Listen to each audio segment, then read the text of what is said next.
Hi, so welcome to the new series called Back or Not. In this series, we're going to look at new projects, being Kickstarter or what else, and just review what I think about it, what I would recommend to pledge or not to pledge, depending on who you are, and what I think about it. And I try to make those videos quite short. So there is this new project called Altered. That's a French project with a huge team behind. We have a great interview of the creator of the game. I will put the link, I believe, here. I suggest you have a look. It's in French, but I put English subtitle. I believe it works properly now. And yeah, he answers a lot of questions. It's really good. This have a big team behind. So what is this game? Well, that's a trading card game. So you have boosters, and the way it works is, I mean, once you go to all those things, do we have a proper picture? Yeah, this is a good explanation of the game. So you play cards, and you have a hero and a companion, and typically the cards you play will allow you to move either your hero or your companion from one side to the other of this, like, I believe 5 biomes map, and once they reach each other, you win. And if your opponent have those two reach each other before, well, you lose. And yeah, that's in a nutshell. Worth mentioning is that you can play and try this game on BGA. That's Board Game Arena. I will put a link below. And this is great because you can play right now and you can try it, and usually you don't have to wait too long. I mean, now they say 15 minutes because that's pretty early when I'm recording, but yeah, and games are pretty fast. So yeah, in a nutshell, what is different is, like, you're not really fighting. Yeah, you have a hero and a companion, so you choose your hero companion package, and you play cards. That's gonna allow them to move toward each other. So it's not really an affrontment. There are some cards that delay the opponent, but also it's a very, like, boom, boom, boom, you know, kind of ping pong kind of things, and it typically lasts 15-20 minutes, even though it's pretty deep. Not complex, but deep, you know. There are a lot of thinking behind each play. So that in a nutshell. What makes this project special? This is a web page. What makes it special? Well, there are several aspects. First, you know, the art style is very kind of unique. That's what is called kind of like the French modern comic art style. You see it also in League of Legends. Well, you like it or you don't like it, but it's very clean. It's very dynamic pose. It's actually pretty cool. But it's not for everybody. It's not trying to do, you know, like old school TCGs. It's not sorcery. We try to do like old school MTG. It just have his own, you know, feeling to it, and people are smiling. You know, it's not something depressing. I think Regis, the creator, was emphasizing on this is supposed to be helpful, like something that make you kind of happy to play, hopeful game. That's one aspect. So it's not a battle, and you choose your hero. I think what make it more special is that on the cards, can I find a card somewhere? This is a Kickstarter page, and I know there are some cards. There is this huge QR code. I mean, huge. There is a QR code on every card, and that thing, that's what make it really, really unique, is the way this project is designed. First of all, we never seen a project with so much resource behind. I mean, there is a team like of 20 people behind. You know, it's a company that's been created to support this project. So I mean, I don't think we have seen anything like that. I mean, Fantasy Flight have been doing some card games that are not TCGs, but yeah, here it's completely different. There's a huge company behind, which allows them to do things a bit more special. So yeah, you have those QR code almost everywhere. And the way it works is that you have your physical collection, but each time you get a card, you can register it to the online database of this project, which means you do own the card digitally. You own the right of this card, and you can get it printed whenever you want. Which means typically the real ownership is the right of the card, and you can get it printed like 100 times if you want. It's not really the paper thing. And the idea behind was to fight against proxy, to also help a lot with trading, because it means like, hey, you want to trade as a platform, you just trade the right, you don't ship anything. So you want to trade like a 50-cent card, well, you just put it on the marketplace, somebody buy it, and you can be in India and somebody can be in like Canada, and it's super easy with the shipping, and you can even get the card printed in another language. So once you buy the right, if you want the card printed, you also ask on the web page. For now, it's printed in Belgium, but there will be a printing partner in North America. I don't know the plan for Asia. So this is what makes it very different.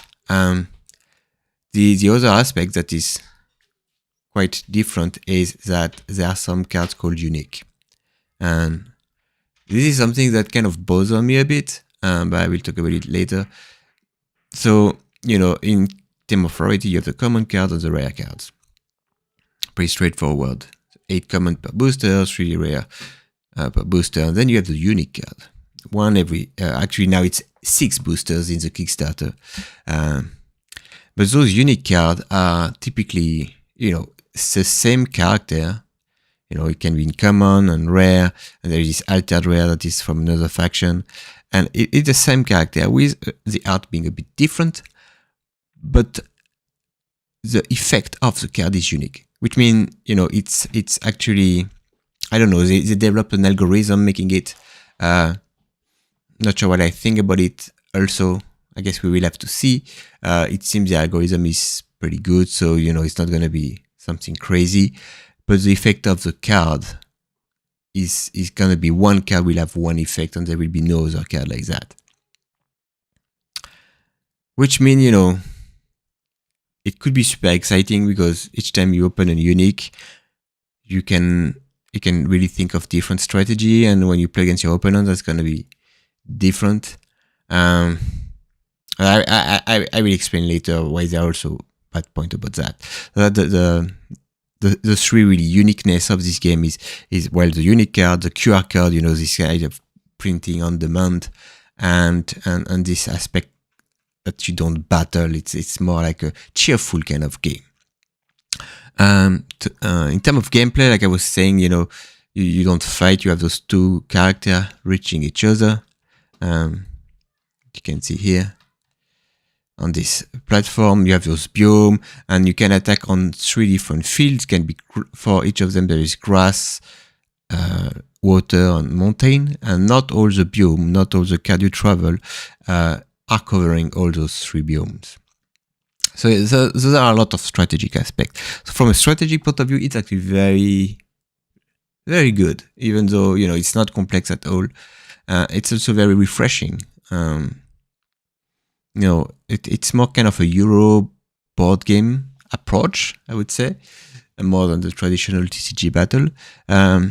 It's short, take like 15-20 minutes to play a game, 25 minutes at most, and it's very dynamic because you play a card, the opponent play a card. It's not like you have your turn and the opponent turn, it's like you do card by card. It's not boring.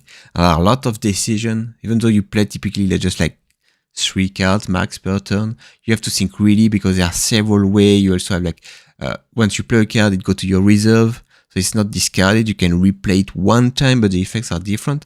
So even though, you don't play so many cards, there are a lot of decision. So that's a good thing. While the kind of bad aspect of the gameplay is I think it's a bit grindy. Typically you are grinding your way for each side. There are some like big turnaround effects, but it's not like, you're not ramping into a big spell, or, you are not trying to take over the game and just finish it like a control deck. you can play Control, it's gonna be more grindy. Everything feel a bit grindy, which is fine. It's just I guess that's the price you have to pay to have something dynamic. It's like you don't like do something that's gonna bam, I'm gonna win the game right now. It's little by little, and also I feel like the charismatic aspect of this game is not that high. You don't. I don't think you're gonna sleep at night thinking about gameplays, because each card you play gonna stay only one round or two. You don't identify so much as a character, or at least I don't. So the Kote, involvement and charisma in this game is not that high. It's really a very well crafted game. Very good like gameplay, very good board game, but in the form of a TCG. It's a bit hard for me to immerse myself. And talking about board game, we were talking about this in the interview. Typically, it could have been a board game. It's just when you make a board game, you have much less resource. The scale of what you can do with a board game, the amount of money you get, is much lower. So it could never have reached, this kind of cool things with a digital ownership and having several sets and having so many people hired. You can't do that with a board game, and you have to go through this platform. And still you crack packs. And actually, it's kind of fun. You crack packs, you can have something unique, you scan them. So there are a lot of cool aspects. So in terms of gameplay, I will score I think it scored 8 over 10 for me. Not the best in the world, but something very good. I actually enjoy. I think I play 50 games, and I think having the card in my hand will be even better. Something really worth not mentioning, as I announced it yesterday, is that they will officially support BGA, so the online game, which means once you get your card, you scan it, you own it, and then it goes in your collection in BGA, and you can play with the card in BGA. So this is great. At least so far, there is no monetarization. You don't buy the game online and on paper. If you have the card on paper, you scan it. Or if you buy it, so the marketplace, the paper card, you buy the right of it, you can also play it online. So there is no too different. There is no digital boosters and things like that. I think that is very, very cool. In terms of the art, I give it 7 out of 10. I think it's very clean and pro. It's a bit generic, I would say. It's not for everybody. It's if you like French BD, if you like BD, French comics, if you like League of Legends, stuff like that, it's great. Something really worth mentioning is there are not so many arts, because typically you have 162 commands that represent the 162 names for card. And each card have a rare and an altered rare from another faction. And those arts are more like a variant. And the unique is also a variant of it. But typically you have only 162 main core art, and all the rest are variant. Which means there are not so many arts. And which is why, I mean, those art are cool. Same if you are not a League of Legends fan, if you don't like those clean digital art, maybe it's not for you. I give it 7 out of 10, because if you like it, it's great. If you don't like it, I think you might feel a bit out of it. But in this style, though, it's top class. I mean, it's world class, I would say. So if you like this type of art that's world class, it's just, there are not so many.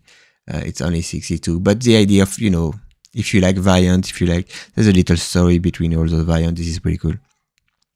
7 out of 10. In terms of collectibility, well, okay, we're talking about something very important now.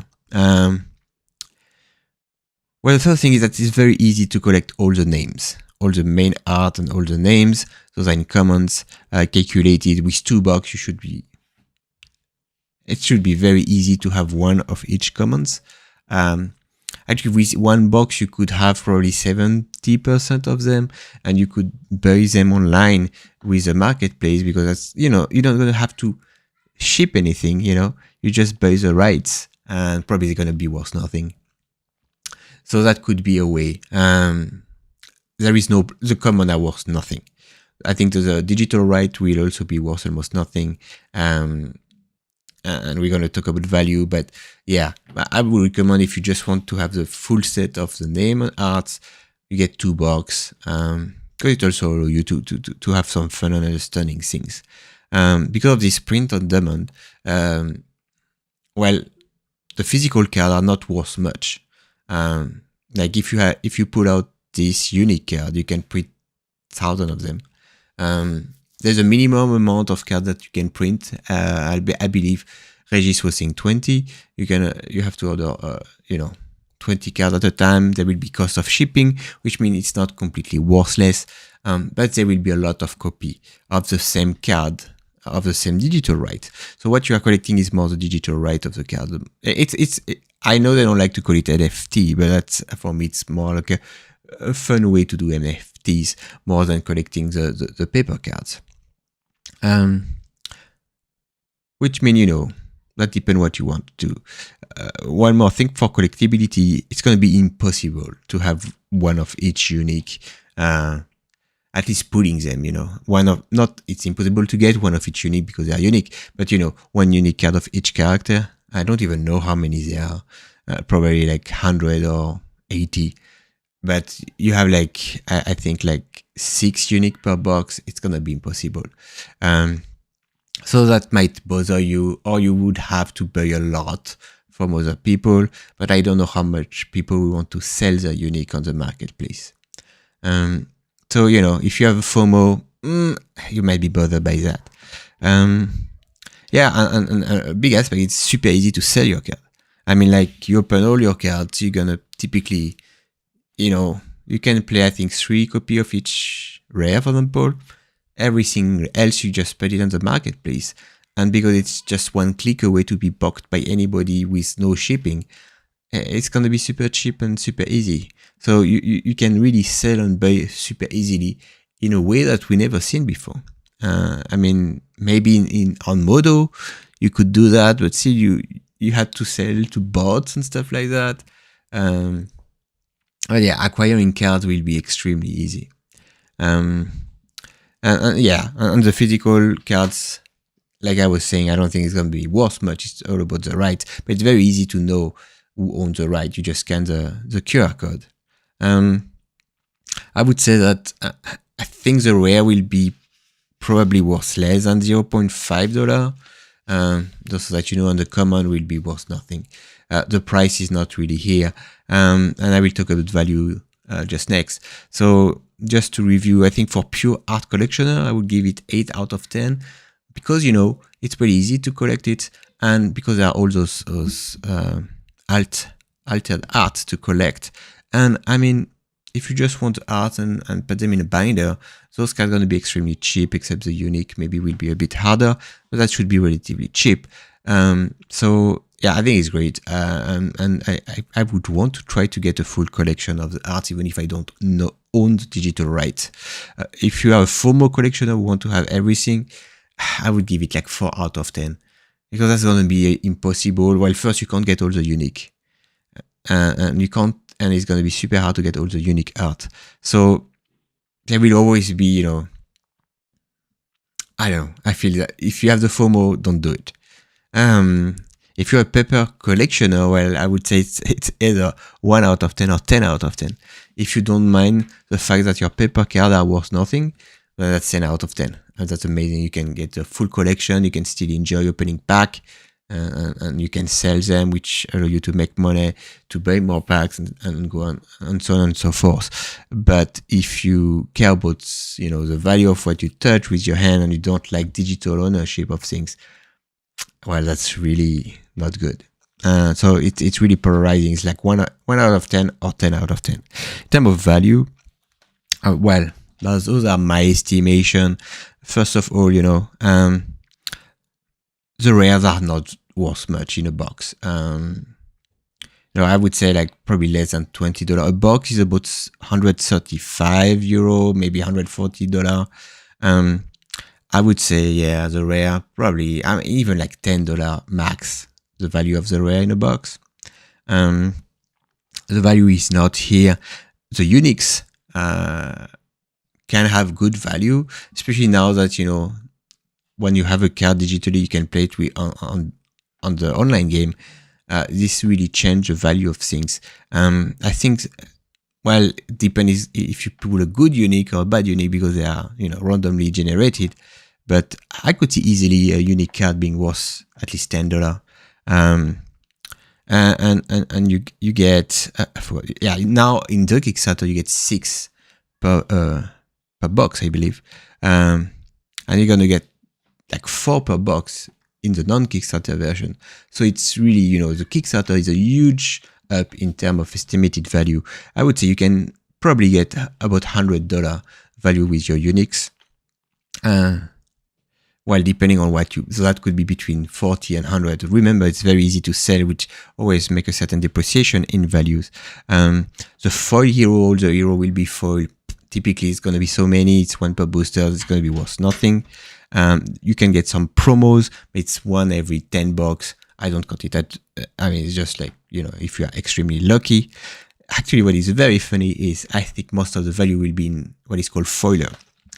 So you don't get foil cards in your booster. You get foiler. It's like common, rare, or unique. And once you own a card digitally, you scan this and you say, hey, I have a rare foiler card, and you can use it for any rare card in your collection. Same for the unique. And typically, those cards will be very, very valuable because you can use them only one time. There is no point in printing them more than once. And if you want to have your full deck foil, for example, if you want to foil all your unique, well, there will be a huge demand for that. And I did some calculation, and I could easily, I think in one box, you're going to get maybe about 10 common foil, about 6 rare foil, and 1 or 2 unique foil. Which means unique foil will be so freaking valuable. I estimate them at $10, but it could be more. It depends how the game go up. But at least minimum you have $10 from your uniques, $5 for each rare, and maybe $3 for each common, which come up just like $80 out of the foilers. So this is really where the real value is. And I think if you don't look at the project very deeply, you don't see it. If you don't care about foil, well, you can just buy boxes, sell all the foiler, and with the credit you get, buy all the unique cards you ever want. So this is very interesting. And if you are into, trading by yourself, on Discord or whatever, selling those foiler, you could make a very, very good amount of money. I don't think it's going to be worth more than the box, obviously, but I think you can get easily $80 worth of money out of the foiler. So out of a $140 box, that cover, you just need to get like $60 worth of cards, which will be mainly out of the uniques. So, because it's easy to sell, typically I think the EV is extremely good. And typically, if you don't care about the foiler, it means each box will be worth, you pay them like $50, just sell the foiler if you don't care. On the other hand, if you want the foiler, it might be expensive. And in that case, also buy a lot of boxes. This is super value. In terms of EV, what I would say is I estimate that if you like cards, if you want to make full collection, if you just like collecting stuff in terms of EV, as long as you don't want to reuse the money you make for other things, I think it's huge. The EV is huge out in this project, and I will give it 9 out of 10. If you want to just make money out of this project, it really depends how easy it's going to be to sell foiler outside of the marketplace, like private selling. And I think it might be difficult, but it might be not. I don't know. It's really hard to sell a card, or at least to buy a card, trusting that the seller never uses this card. So if there is no really safety if you don't buy those foiler out of the digital marketplace. So if it's just to make money that you don't want to reinvest in this game, I would say probably 2 out of 10. Something worth noting in terms of shipping and taxes, they have hub in every continent, which means shipping will be relatively non-expensive. Actually, it's very impressive. And the tax, you should not pay tax. So this is a huge deal because a lot of projects don't even think about it. They are sent from China or from US, and you end up paying like 20% tax if you're in Europe, or like 10% tax if you are in Canada, or even more, because you never know what custom will do. In terms of professionalism and how safe this project is, I give it 10 out of 10. This is maybe even safer than Magic or Flesh and Blood. I mean, this is a huge company. Those are professional people. Regis have developed, I think, like maybe 20 board games already. He also have experience in delivering several games in a series of games. So this is the safest, investment. You are sure you're gonna get the card delivered in July, and you are sure the game will gonna survive. I think in terms of future, I give it 8 out of 10. I will be surprised if this game die within 6 years. I think it's gonna stay. There is a company behind, and also you have to know that Regis had a game called Dice Something. I believe it was a board game, and he made several expansions, and the game is still surviving after like 10 years. So I'm not, it's have a good future. It's not going to explode. It's going to survive. In terms of competitive play, I give it 6 out of 10 for two main reasons. The QR check, as a tournament organizer, you would have to check the QR that you own the card for every card in a deck, and that's going to be freaking annoying. I hope they develop a software to do that so that the shop doesn't have to do that. I don't really see how a shop could do that technically. I mean, if you have just 8 people, 30 cards to check, 240 cards to scan and check the ownership. Oh my god, that's horrible. And also, because it's short games, it's not really a best of 3 kind of games. It's really a best of 1. Because games are like 20-25 minutes. Actually, you might say, oh, that's great.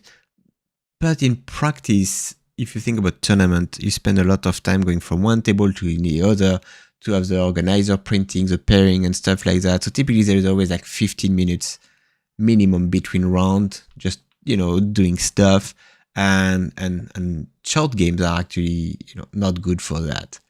So for paper physics play, I would give it 6 out of 10. If they ever move toward more digital tournament, then that become huge. I would give it like 10 out of 10. I think that would be amazing.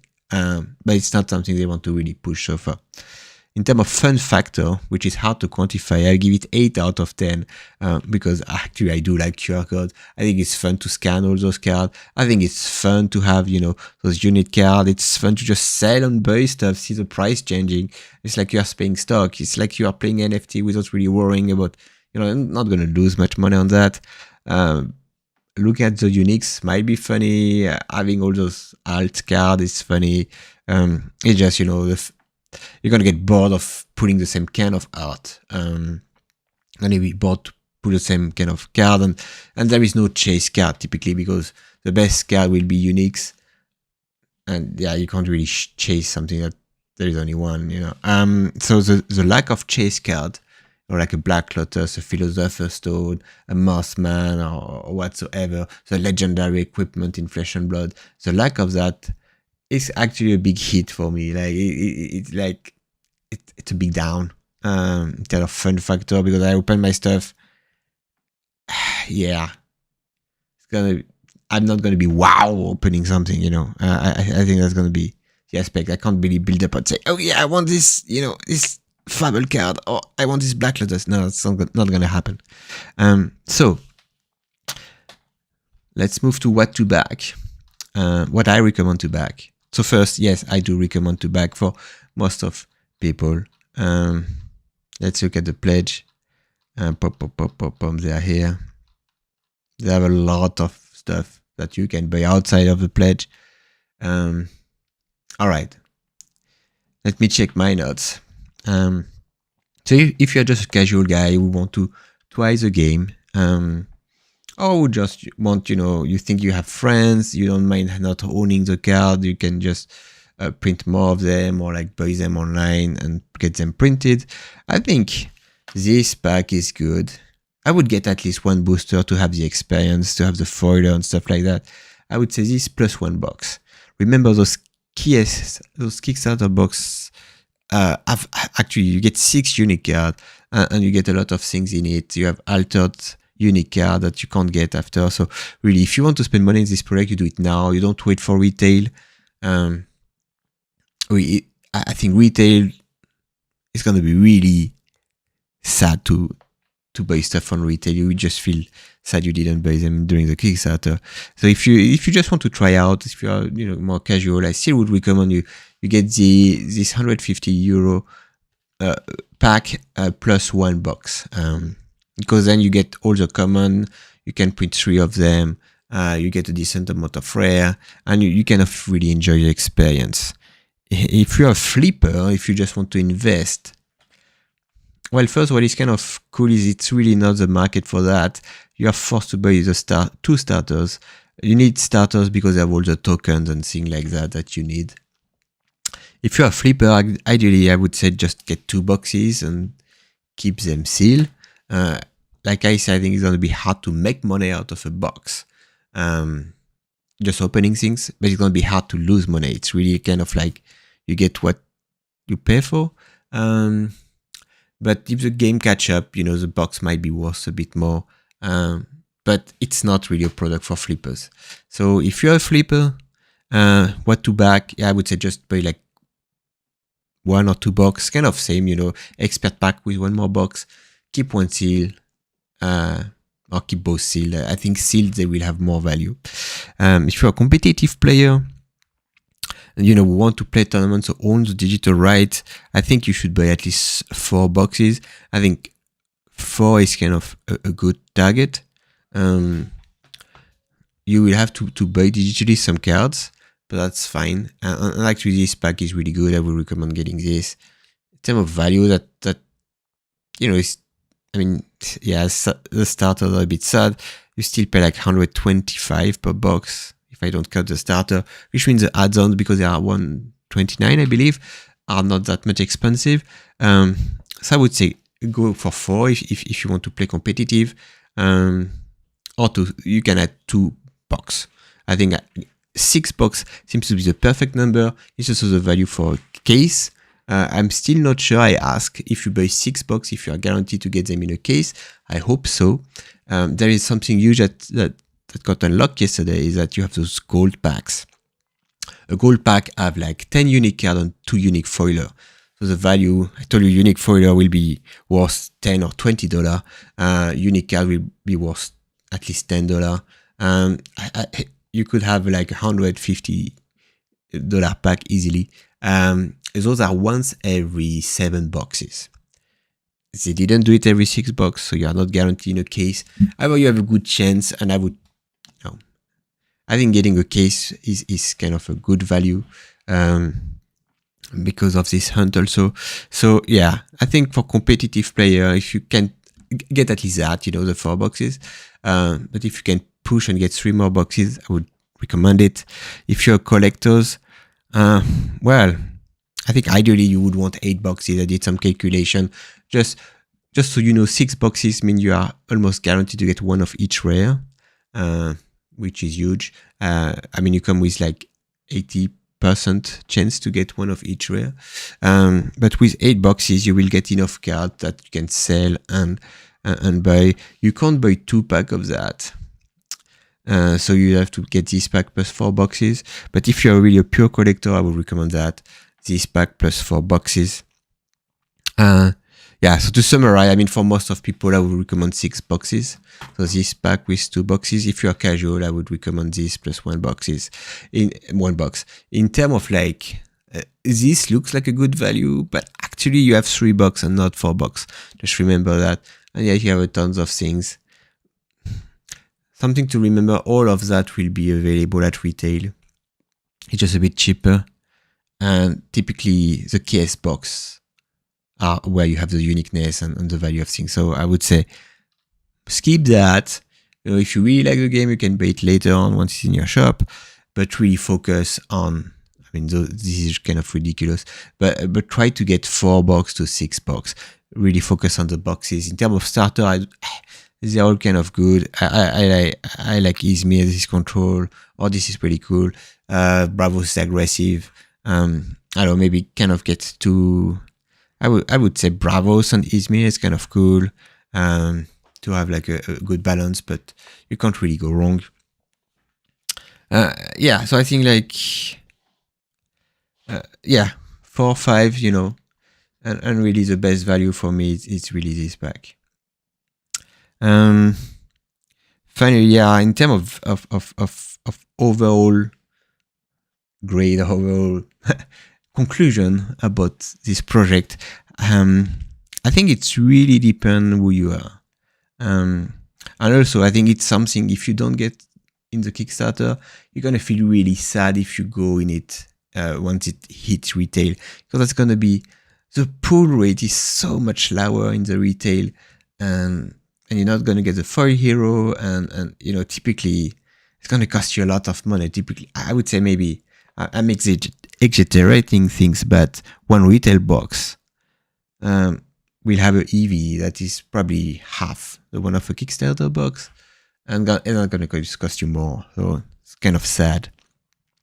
If you are, you know, a collectioner guy, you know, somebody who like to collect things, I think I give it 7 out of 10. It's something I recommend. It's something I think you should not miss. So get at least something, you know, at least like the 150 plus one more box. But it's because it's like chase card, because it's going to be impossible to have a full collection. It's not, you know, slam dunk. So 7 out of 10, still pretty decent. If you care about playing, I think the game is interesting, and there are a lot of cool aspects, fun aspects. So I also give it 7 out of 10. If you are an investor, I give it 5 out of 10. I don't see this as being something where you can make a lot of money.